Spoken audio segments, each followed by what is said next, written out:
पार्वतीच्या बाळा तुझ्या पायात वाळा,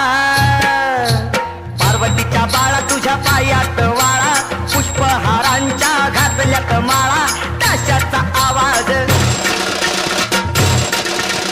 ताशाचा आवाज तारारा झाला र गणपती